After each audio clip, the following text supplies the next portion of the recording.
I'm Tanisha Arena, and you're listening to Unapologetic.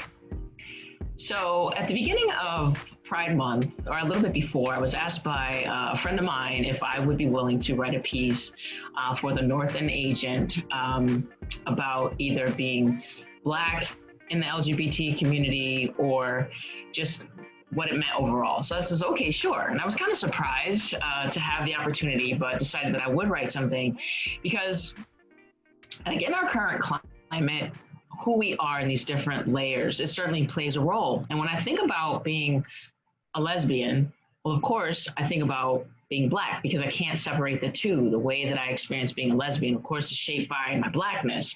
And it's the thing that I identify with more than anything else. Blackness is always first. So I wrote this piece, and I think I even surprised myself because there are so many ways that being a lesbian in the Black community has given me strength, but also made me feel like an outsider sometimes. And one of the things that I talked about was when I'm in a room with other Black women. Yes, we're Black women in this room, but I'm the oddball because I didn't show up in a dress or a skirt and a big hat and all the stereotypical things that come to my mind when I think about what it means to be a Black woman, especially related to faith and those kind of spaces. I mean, I'm the one that shows up in slacks, a shirt, a tie, something like that. That's where I'm most comfortable, you know, being more masculine identified. And even though I'm in this room with Black women, and that should be the thing that unites us, it's the thing that makes me not fit. And it's like, wow, what to do with that? Because really, I don't fit, at least not in those kind of ways. And then I'm not sure if sometimes it's the looks of these other women, like, am I looking at them in inappropriate ways, which that's not how that works, but that's a conversation for another day.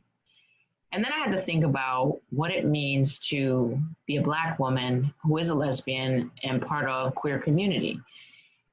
And being in queer community doesn't exempt me from any of the effects of racism and white supremacy. One line from the piece that I wrote was that, you know, white supremacy trumps everything, even a queer identity. And I found that to be true.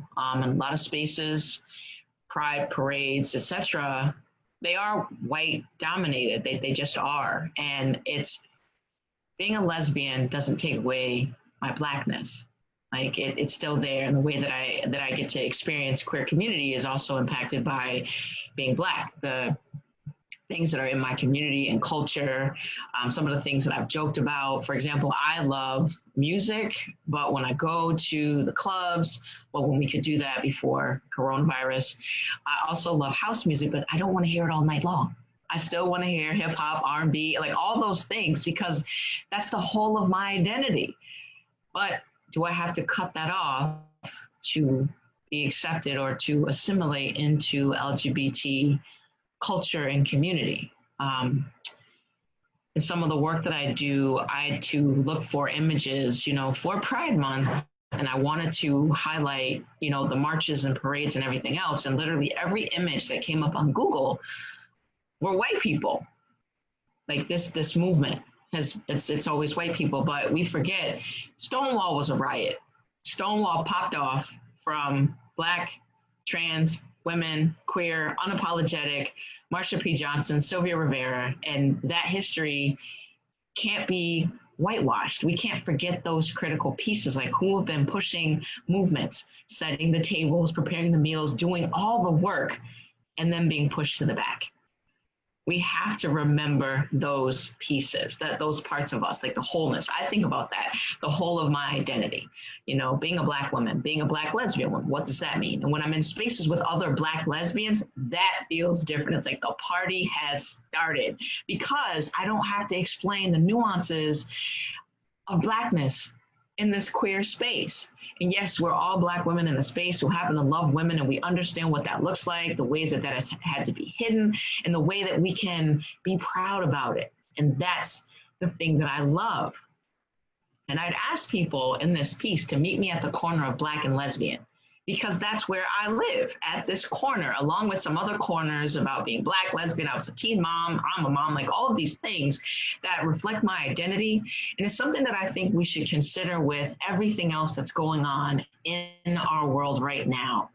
right? No one person is one thing, right? When we start talking about Black Lives Matter, that's the Black lives that look like me. It's the Black trans lives. It's the Black lives of people who put on a blue uniform. And we can love them and they can be good people, but we got to understand that that institution is no good. That institution does damage to us in our community, gay, straight, wherever you fall on the rainbow. So I encourage everybody to take a good look and think about the intersections and where you need people to meet you. What is your corner of this and this, or this and that? Because it all matters. All of our identities matter. The wholeness of ourselves, it matters. And we cannot expect people to cut off one at the expense of the other, because we're whole people. And I think we can change our world by examining our wholeness and bringing our whole selves to the table. That's the world that I want to live in. That's the world that I'm a part of. That's where the corner of Black and Lesbian actually resides. So why don't you meet me there sometime?